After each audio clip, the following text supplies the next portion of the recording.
This is the Purple Passion Project with host and clinical sexologist, Dr. Stacy Friedman. This is your go-to podcast for raw, real, and irresistibly juicy conversations about sex, intimacy, connection, and everything in between. Whether you're feeling a little stuck in your love life, curious about what turns you on, or just craving conversations that actually matter, you're in the right place. So now, please welcome the host of the Purple Passion Project, Stacy Friedman.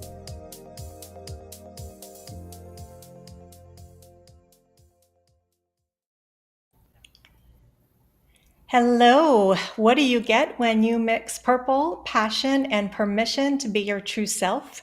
This podcast. Hi, I'm your host, Dr. Stacy, and this is the Purple Passion Project coming to you live and unfiltered. This is the show where we talk sex, intimacy, connection, and everything underneath the surface. Because let's be honest, small talk is boring and you're ready for the good stuff. So relax, drop your guard, and get ready for truth, laughs, maybe a few gasps, and a whole lot of passion. Today's topic is when sex feels like a chore. We want to find out how to rediscover intimacy while raising kids and having a family. If you have questions as we go along our live show, feel free to call in as your questions may be answered live.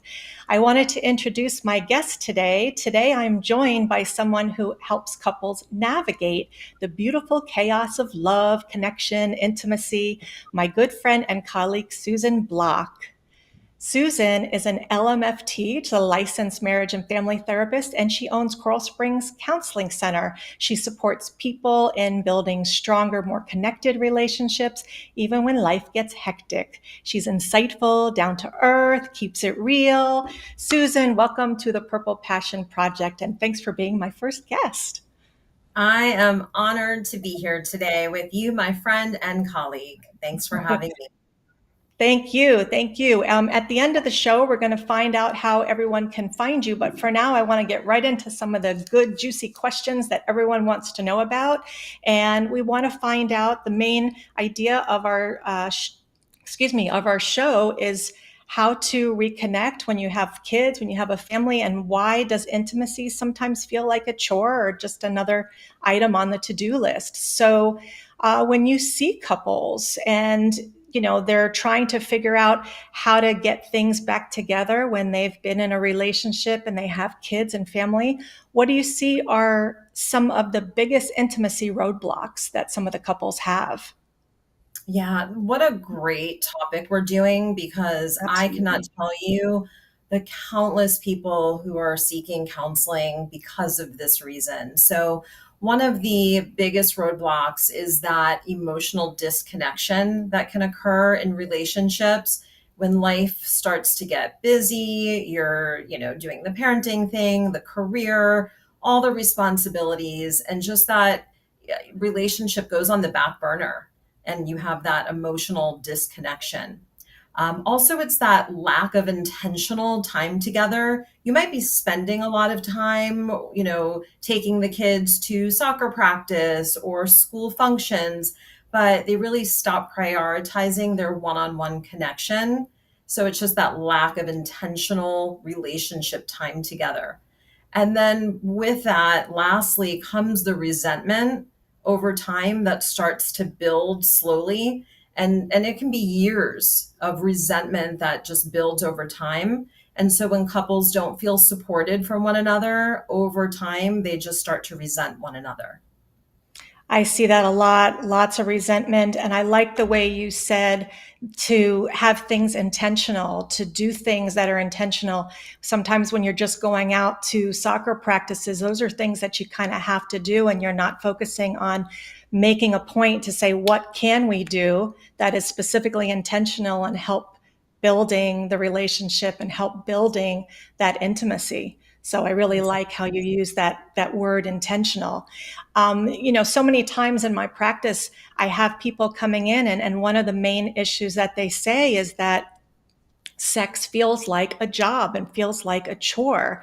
And it's not anything fun that they're doing anymore. They're not connecting anymore. And they're just, something to check off the list. And we already have so many things going on. So why do so many couples feel that way after having kids or just being so hectic? Why is it always something that you have to check off the list? Exactly. It's just, it shouldn't be, but it becomes that over time. And I just think there's so many things that play into that, like the mental overload that couples are dealing with on a regular basis. Like we talked about before, just juggling work, the responsibilities, childcare, household responsibilities. It's a lot. So I think those resentments just start to build up naturally over time. And if they're not aware of the relationship, then those things can kind of erode over time. Oh, absolutely. And like we were saying, the stress, exhaustion, all these different things do come into play. And we do have to be, once again, intentional on how we make those plans for your situations that people come in and just like, oh, it's something to do. So we need to find ways that you can offer, I can offer, that we can make it fun. And I think that sometimes it's just a change of mindset, because if you look at it as, oh God, it's just something I got to do, then Yeah. that's the way you're going to think about it. So we do have to try to find ways to either help our clients or them helping themselves to make it fun and connecting. So when parents have kids and they're trying to say, oh, well, we're going to have kids and things are going to be better. What are some common myths that some couples do believe about what their sex life may be after having kids or a family? Yeah, I think one of the biggest myths is that if we really love each other, then this should just come naturally to us. It used to come naturally when we first met. And so why doesn't it come naturally now? So that's definitely one myth. I think another myth is all the comparisons they hear, maybe their other couples friends who seemingly are in healthy, happy sexual relationships. But really, does anyone know what's going on behind closed doors? So we start comparison, we compare, and you got to be really careful with comparison. The other thing is that if we touch each other and it doesn't lead to sex, then why bother? And I think that that's another myth that people think. And, maybe when they first met, they would rip each other's clothes off and it would always lead to sex. But over time, just knowing that it's okay if your relationship and your sex life changes, you have less time. And so, the time that you do have can be for cuddling, it can be for massages, bubble baths, like whatever it may be. It doesn't always have to lead to intercourse. Right. And that's a great thing. I want to just touch on a couple of things that you said. And it's funny that when you mention that you might hear some of your couple's friends saying things, and it might be like, oh, well, they always sound like they're having good sex. They're always having, depends on who you ask. If you ask one partner versus the other partner, you may get two totally different answers. One partner might be like, oh, yeah, trying to maybe show that their relationship may be better because maybe they're ashamed that they're not meeting up to the societal standards of what a relationship should be. And they might be like, oh, yeah, we have sex 3 days a week. And someone might be like, oh my God, you do? And they're like, oh, is that okay? Is that normal? Is that not? Right. And it's okay to have it once a week. It's okay to, if both, depending on both people, what they need.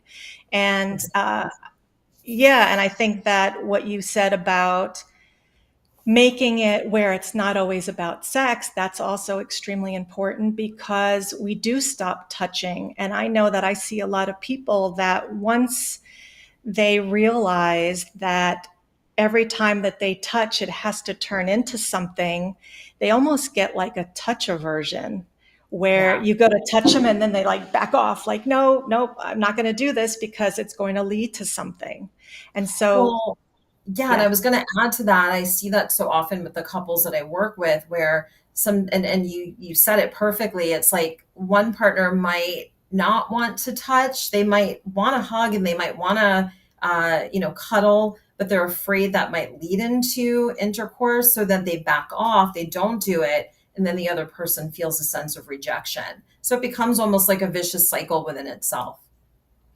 right, exactly. And so when you do have, let's say, situations where all the other things are stress, exhaustion, all that kind of things are, sabotaging the couple's connection, do you have some recommendations how people can kind of sneak in time or opportunity to connect when they have kids and they have sports and homework and baths? And I have so many people that say, oh gosh, after 8 o'clock at night, 9 o'clock, the kids are in bed, all I want to do is crash. Mhm. So how do you try to help those couples when they have that struggle with that connection? Yeah, I think the biggest thing is communication. It might sound cliche or an overused word, to communicate more effectively. But if couples can stay in touch with each other, not just the business of the day, the Right. chauffeuring kids to and from all of their events and school functions, but really communicating, taking 10 minutes. I have the couples that we work with on our team, we call it the marital meeting, where they can just take maybe 10 minutes, whether it's every day or a few times a week, and they can just get in touch with one another, not just about the logistics of their family, of, hey, did you call the plumber or did you pick up this or that from the grocery store? But it's like, hey, how are you feeling? Take a temperature read of the relationship and just gauge where they each are. What's the highlight of the week? What are things that they're really struggling with that week? And the more they can stay in touch with one another, the better their overall intimate feelings toward one another are going to be.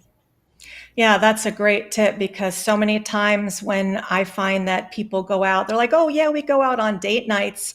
We have a babysitter for the kids. I'm like, well, what do you talk about? Work and kids. So Yeah. it's important to have, to not have those conversations about the mundane tasks about life and to do take 10 minutes, 15 minutes once a week, 3 times a week, but just have something just every single week to find a way to connect and make that time, whether it's sitting outside on your patio with a glass of wine or a tea, or just sitting there watching TV and maybe turning it off for a few minutes and just having those conversations and making it about something intentional, going back to that word intentional, and Exactly. right, and saying, how do you feel, how are we, how's our connection, how's our sex. That's something that a lot of people do have a little bit of a difficult time Yeah, but talking I about. think what happens for couples is that they get out of the habit and the routine of talking about those things. So those conversations can feel a little awkward, or if they have some of those resentments built up, the last thing they're going to be feeling safe to talk about is their sex life or their intimacy. So this is why having the marital meeting on a regular basis and really like talking about some of the hard stuff, to say, what are you struggling with in our marriage right now? What can I do to best support you? And when they have more of those conversations, the safer the sex talk begins to feel. Absolutely. And so when you do have situations where you see that later on in the evenings and things are getting tired and everyone's ready to go to bed, is that a good time to do it? Or do you feel that you want to do it when you are out of the bedroom, when you are maybe more energized on a weekend? What do you recommend as a good time or place to have those conversations? Well, I definitely think the last place to, or the last thing you want to do is talk about your sex life when you're in the bedroom, and you see some things coming up. I think just kind of go with it and then maybe schedule out in the morning or at a mutually agreed upon time, kind of neutral setting, neutral Neutral for sure. time. Yeah, where everyone's like, the kids are distracted and maybe you're more rested, where you can say, hey, look, that thing happened in the bedroom last night. I really want to sit down and talk it over with you. When's a good time for us to do that? So it's definitely not right before kids go to bed and bath time and you're preparing dinner. When everyone's pulling their hair out of their heads. Exactly. And it's really not the most, attractive or sexiest time in a family's life, so definitely waiting for the right moment is a good thing.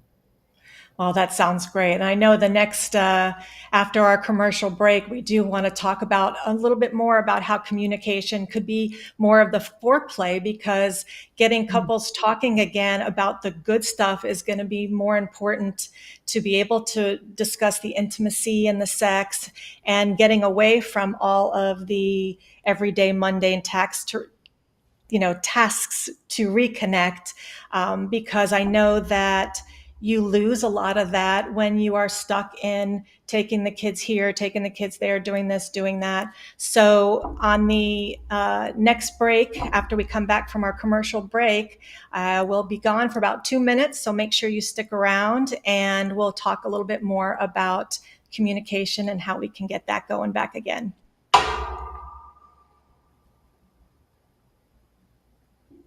So we'll go ahead and we'll take a break, and we'll be back in 2. What if there were a super tiny device that could diagnose the brain and is smaller than a single human hair? What if you could see inside the brain to help an epilepsy patient during surgery or to help the fight against Parkinson's disease? Dr. Patricia Broderick is proud to announce the Broderick Probe, a biomedical and electronic breakthrough. Imagine a probe to help with the understanding and potential cure of brain-related diseases. To learn more, listen live to the Easy Sense radio show with host Dr. Broderick, Wednesdays 7 p.m. Eastern on the Bold Brave Media Network and TuneIn Radio. And to help support the Broderick Foundation, please go to EasySense.com and learn how, with your help, we can fight these horrific brain disorders. That's EasySense.com to learn more and help support the Broderick Foundation. Author, radio show host, and coach John M. Hawkins reveals strategies to help gain perspective, build confidence, find clarity, achieve goals. John M. Hawkins' new book, Coached to Greatness, Unlock Your Full Potential with Limitless Growth, published by iUniverse. Hawkins reveals strategies to help readers accomplish more. He believes the book can coach them to greatness. Hawkins says that the best athletes get to the top of their sport with the help of coaches, mentors, and others. He shares guidance that helps readers reflect on what motivates them, rediscover and assess their core values, philosophies, and competencies, find settings that allow them to be the most productive, and track their progress towards accomplishing goals. Listen to John Hawkins' My Strategy, Saturdays, 1 p.m. Eastern on the BBM Global Network and TuneIn Radio. Hi, thanks again for listening to the Purple Passion Project. We're here with our guest, Susan, who is an LMFT, which is a licensed marriage and family therapist. And we are talking about trying to get couples together again after having kids, trying to find the reconnection. And we were talking about, before our last break, about communication and how important it is to be able to have intention with our conversations, to be able to find things to talk about besides our daily routines, because we want to be able to reconnect in our relationship and talk about the good stuff. So let's get going and talk about how communication could really be foreplay for what we're bringing into the bedroom. When couples do feel disconnected and they come and see you, what is some of the first things that you help them with when it comes to communication? I know you spoke about having that, 10-minute marital, what did you call it? A marital block? Marital meeting. Marital meeting. So besides something like that, are there other things that you help people with when it comes to communication? Yeah, and I have to say, I love how you described how communication is really that one of those steps towards intimacy, and I Mhm. couldn't agree with you more on that. So I want to give some tools to people listening, of ways to really begin to step in to create some parameters, not just for intimate conversations, but all conversations in their relationship. And the very first thing I would say is that you want to have emotional safety Absolutely. established where you can feel that you can let your guard down with your partner, that you can step into vulnerability without any fear of criticism or any backlash. So being able to, and that might mean working with a couples therapist to help with some of that communication. But really, that's the first step, is that emotional safety. That Next, you safety is, I would say, probably one of the number one things. Absolutely. yeah, without that, you can't have any of the other things that we're about to Yeah. talk about. So the next thing is, and this is something that I teach, my team teaches when we're talking to couples that we work with, is about it's called like reflective listening. That's maybe like an older term, but basically, in a nutshell, is when your partner comes to you to say, I'm really struggling with X, Y, or Z, to be able to state that back to them, to really show that the message that your partner is bringing up to you is actually what you're hearing, because Right. sometimes we're kind of coming in with our own agenda, or we might be frustrated, so Or we're hearing. defensive. Exactly, exactly. Yeah. So if you can slow it down and say, okay, let me make sure I'm hearing what you're saying. You're saying that you're feeling overwhelmed, and I'm noticing that you're juggling, all the responsibilities. Is that what you meant? So just asking them, here's what I heard you say. Is this what you meant? And Am I just hearing it right? exactly. And Right. just in doing that, your partner is going to feel more connected to you, because they are like, oh, they heard what I said. Okay, that feels really good. So just that little shift, and instead of like jumping down each other's throats, to slow it down, to listen, to take in what they're saying, and then just repeat it or summarize it back to them. The And other making thing, sure you're off your phone while listening. oh, Dr. Stacy, that is a whole other podcast that maybe one day we'll get into.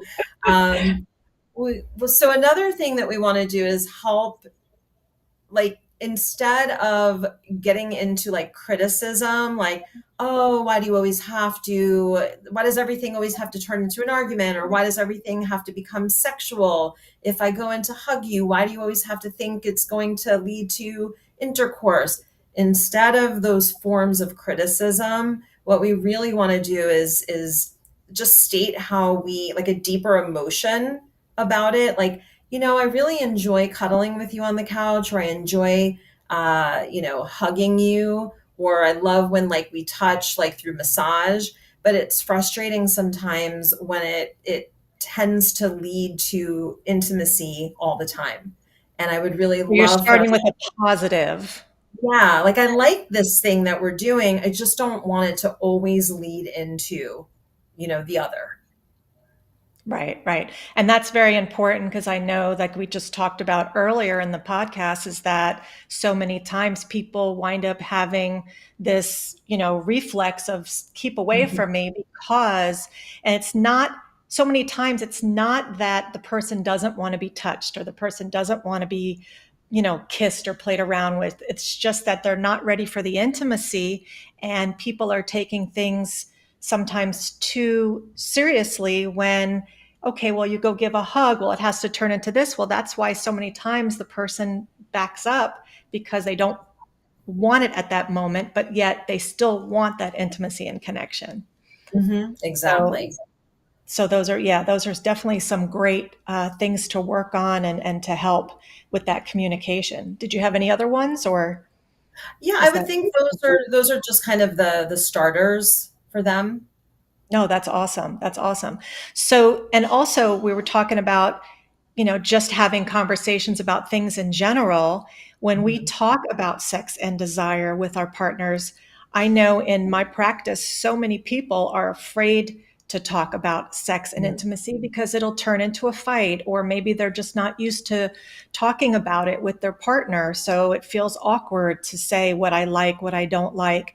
And people will just avoid the subject altogether. So, how do we invite those conversations to add to what you just explained? How do we do that without it turning into a fight, without making our partner feel less than or like you're criticizing? I know that you said you put a little positive spin on it. So maybe try to see what kind of examples can we offer if we're going to say, I don't like the way you're doing this, but I want you to do this instead.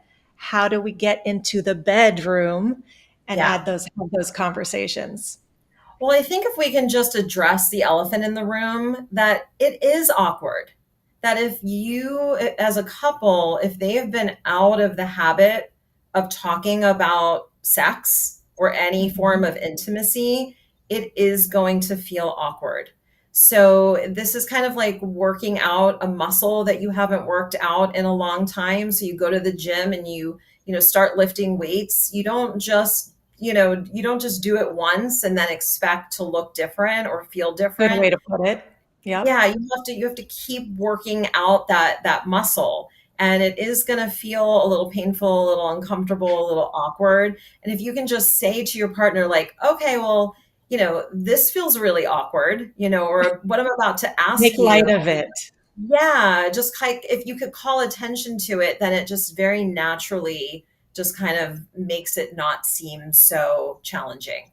So that's Right. definitely one way. And something else, and this is an exercise that I love to share with couples, especially when they're first starting couples therapy. And it's what we call open-ended questions. And there's such a variety of different games out there that people can purchase, open-ended questions. I think there's one, it's called How Deep Will You Go?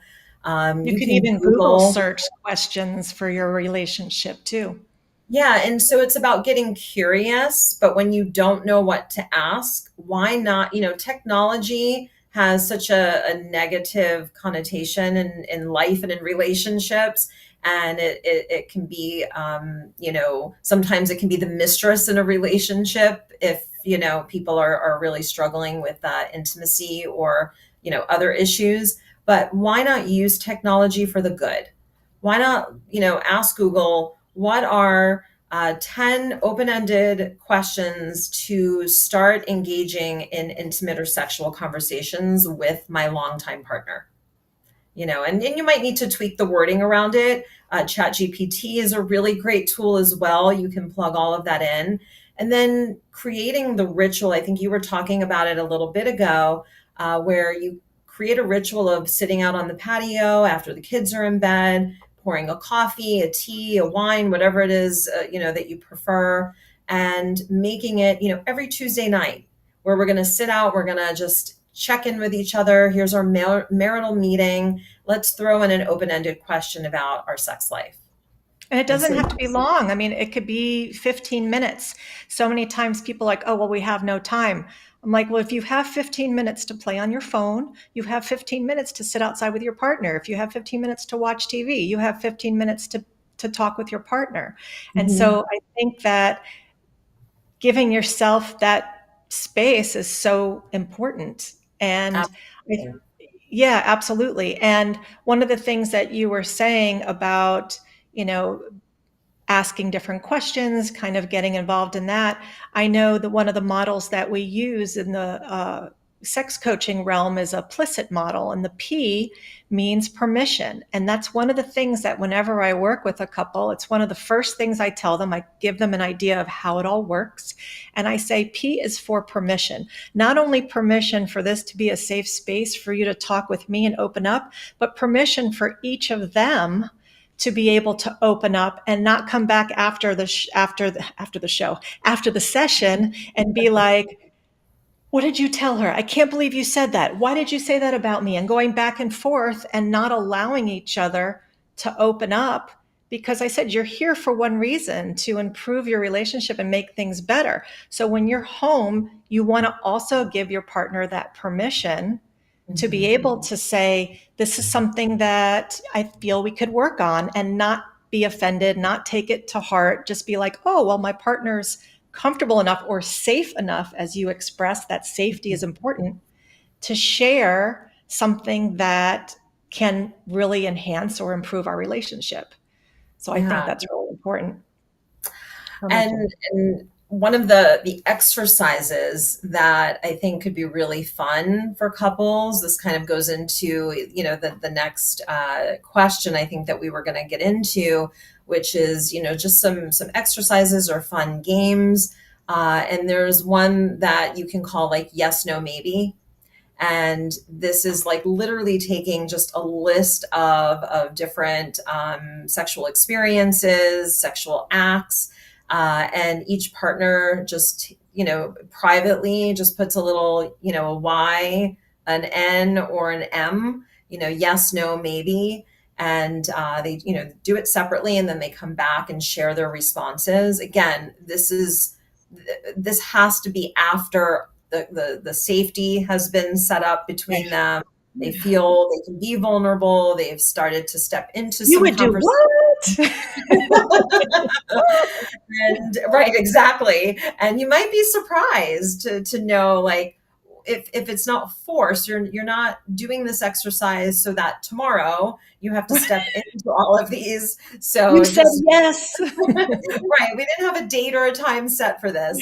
But just like, pulling out a new board game, I think it's really important before you to start an exercise like this to say, look, we're going to do this yes, no, maybe exercise, but I want to be really clear. This doesn't mean we have to jump into any of these things tomorrow, so that your partner might answer the questions more honestly than if you didn't set those parameters. Right. We have something which is probably exactly what you're talking about. It's just called something different. It's the will, want, and won't. Yes, I will. No, I won't. I would do it if you want, type of thing. So it's kind of like that yes, no, maybe. And it's basically the same exact thing as where you have all these different body parts, all these different activities for those body parts. And you say, yes, I will. No, I won't. Maybe I will. We'll talk about it, type of Right, thing. exactly. So And one other thing you could do is like a desire journal, where you might have like a mutual place for this journal. Maybe it's in the bedroom, or obviously away from your kids or anyone else that might be in your home. And maybe you can just like start writing, like keep it real, G-rated, PG-rated in the beginning, like, write a little note like, hey, you really looked great in that outfit you were wearing earlier today. And then the other person can respond back, just whenever they're, passing by. So there's no pressure, and there's no, it's pretty open ended to whatever they want it to be. But it's like, what did they used to call those, like in middle school, like slam books or something? slam books, Right, you're right, yes. back and forth. But again, what Oh you're my doing God. also is creating kind of this like silly, playful, flirty, Playful. yeah, like interaction, Yes. even when you're cooking dinner or having to get the kids to bed and things are hectic, stressful, and busy. These are things you can do that don't cost any money. It doesn't require a whole heck of a lot of time, but the power of the connection that you're creating is invaluable. Absolutely. And the whole idea of being playful and flirty is missed out so much after Mhm. having kids, after having a family, because it's all about them many times and you forget about you as a couple. And so that playfulness that you do with your kids, and doing things, and all the fun things you do with them, you need to do those things again with your partner. It's extremely important. So Absolutely. yeah, and then so many times you have mismatched sex drives, that the couples are, one mood and is low here, one mood is high here, and sometimes you just have to be able to create that balance. And by doing some of those tips that you had, playing some games and activities, and adding some of those little fun things in that doesn't cost anything, that you can do are definitely a good way to help find some balance. Did you have another idea on how to help with the mismatched sex drive?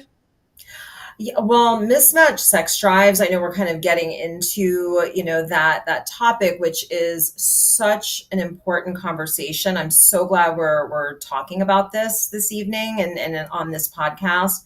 And I can't tell you the countless couples where, maybe when they first got together and, they were immediately connected, the dopamine of all the mushy gushy feelings that they felt in the very beginning. It just kind of made their intimacy and sex life, I'll quote, easy, or easier. But as life settles in and those chemicals in the body start to subside, back when they first meet, they don't really have to put a lot of effort into their sex life. It just sort of comes more naturally. Right.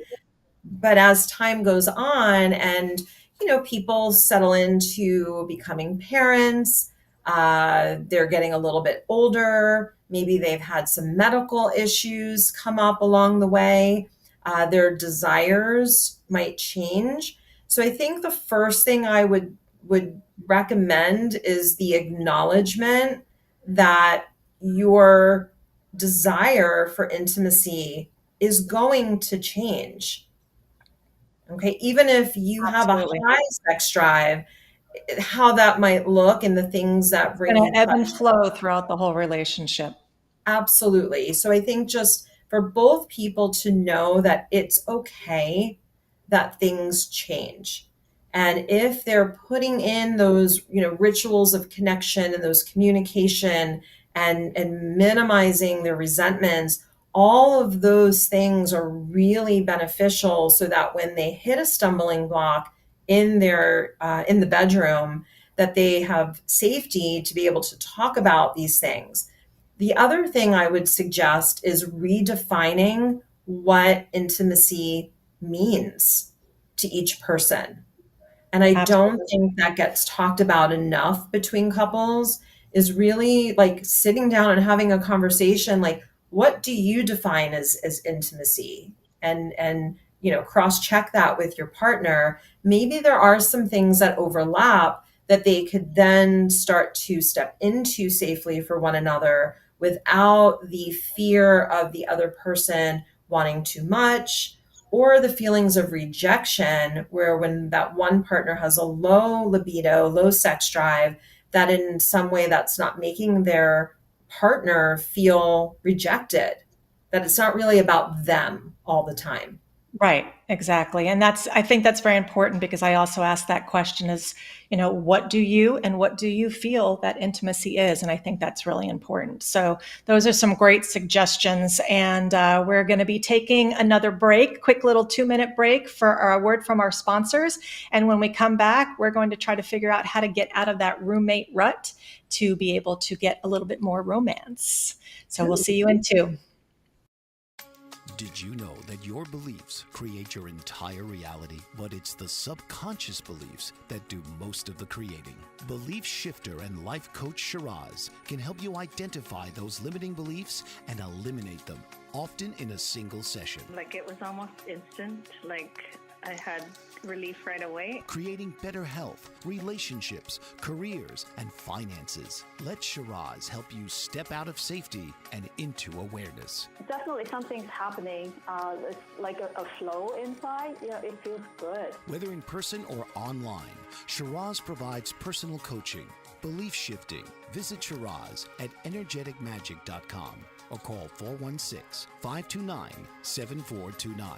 Energetic Magic on the BBM Global Network, Tuesdays at 7 p.m. Eastern. Find your greater happiness. Be well. Be aware. Be magical.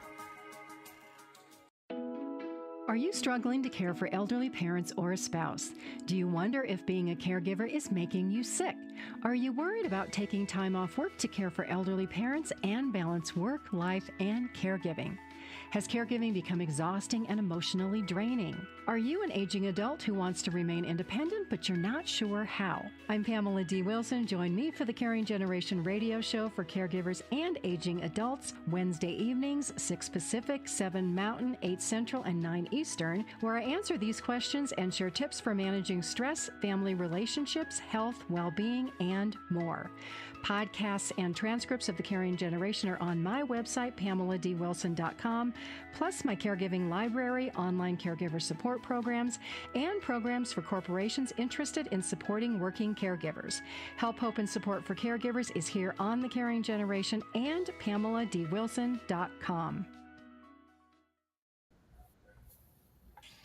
And we're back for our last segment of the show, and we wanted to be able to figure out with Susan Block how to get from being parents back to lovers again, and how to kind of rebuild that bridge gap that we have where so many couples feel like roommates again because all their focus is on kids and family. So how do we get out of that rut? And we're talking about that with Susan right now. And one of the questions I have is that when couples do feel like they've lost their spark, where do you suggest that they start? Because they'll come into you and just say, yeah, we've had kids. I have a 6-year-old, a 4-year-old, an 8-year-old. How do we start getting that spark back? What kind of recommendations might you have for them?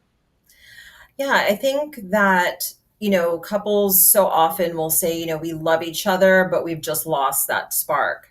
And when that happens, it can feel very confusing and sometimes even scary. They're uncertain of, what the future looks like. Exactly.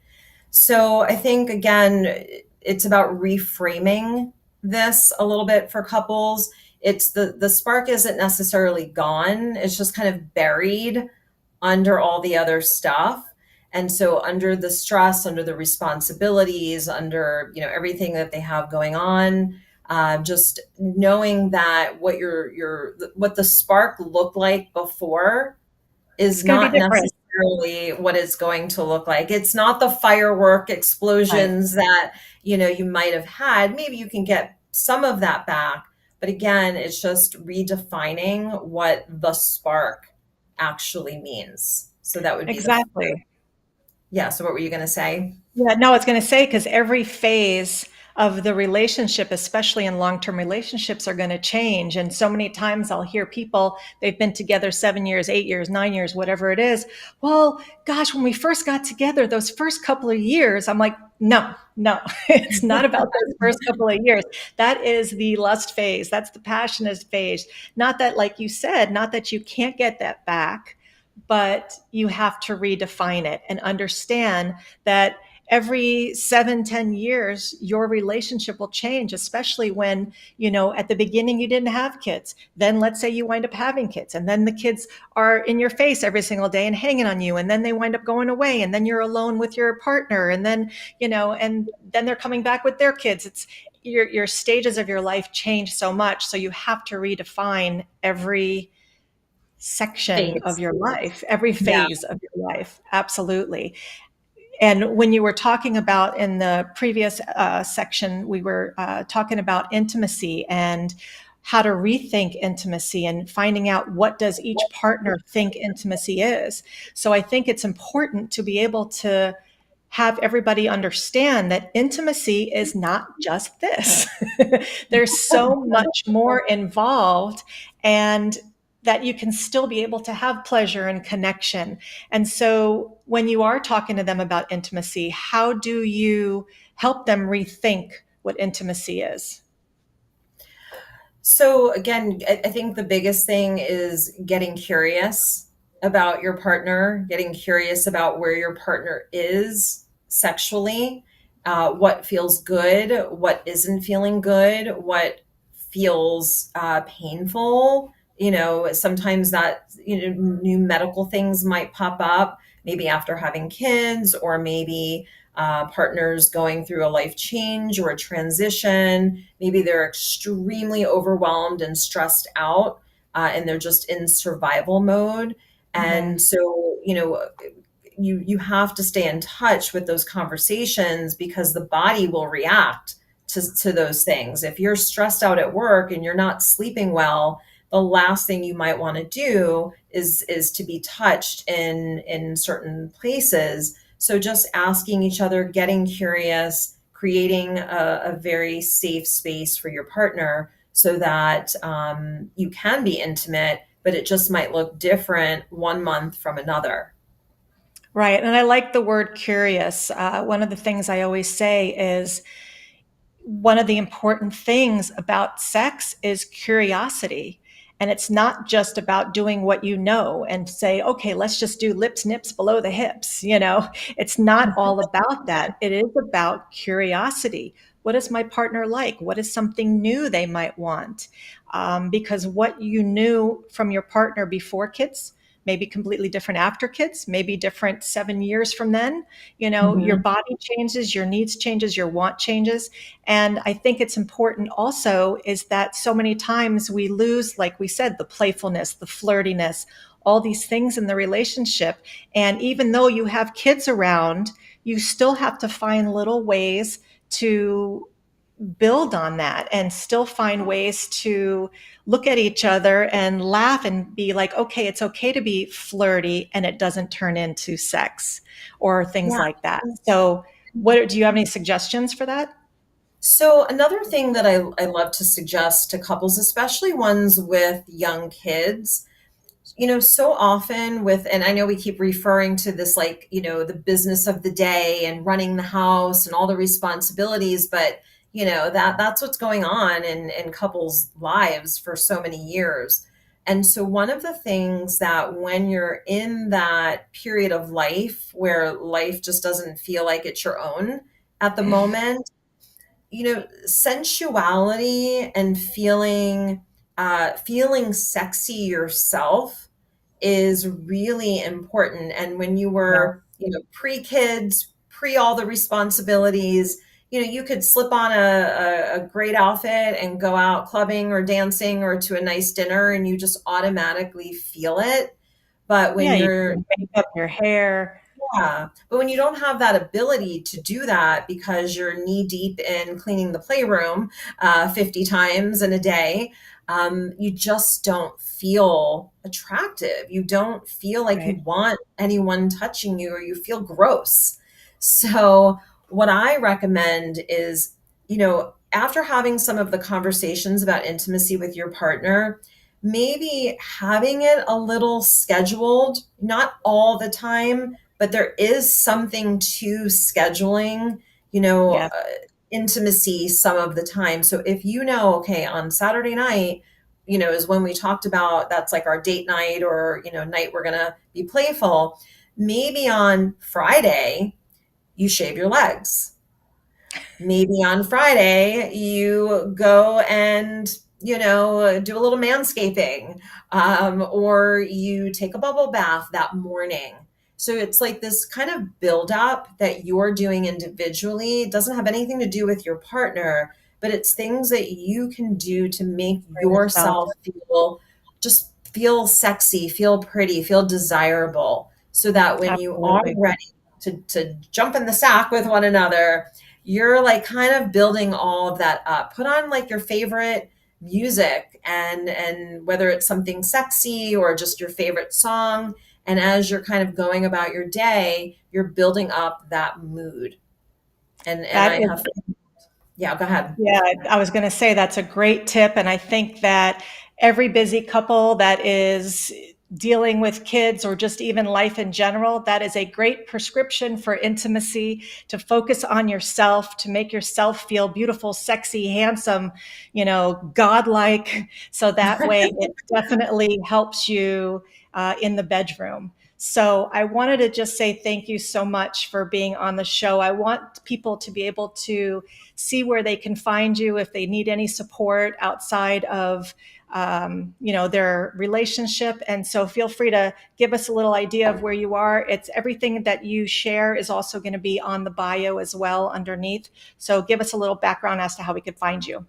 Yeah, absolutely. Again, thank you so much, Dr. Stacy, for having me Absolutely. today. It was great. My team and I can be found at coralspringscounselingcenter.com. That's our website. We are a virtual practice in the state of Florida, and we could meet with people all over the state, from the Panhandle all the way down to the Keys. Wow, that's great. That's a wrap then. Thank you so much. We're going to keep it real with a little bit of spice. And if today's conversation hit home for you, if you ever felt like sex was just one more thing on the list, you are definitely not alone. But connection is always possible, and you don't have to figure it out by yourself. So hopefully after hearing our conversation, you got some great tips. A big thank you to Susan for sharing your wisdom and helping us break down the myths that intimacy has to disappear when life gets busy. And even when it feels like another task, couples can rediscover their connection and build a more fulfilling, satisfying sex life, even if it's one little step at a time. So thank you again. And don't forget to follow me, Dr. Stacy, on all the social media at Dr. Stacy Friedman for more tips. Until next time, stay curious, stay turned on, and never apologize for wanting more. See you next time, where my passion is to help you create yours. Have a good night. Thanks. This has been the Purple Passion Project with host Dr. Stacy Friedman. Tune in each week as Stacy breaks down walls, busting myths, and gives you permission to want more, with no shame, no filters, and definitely no small talk. Mondays, 7 p.m. Eastern on the Bold Brave TV network, powered by B2 Studios.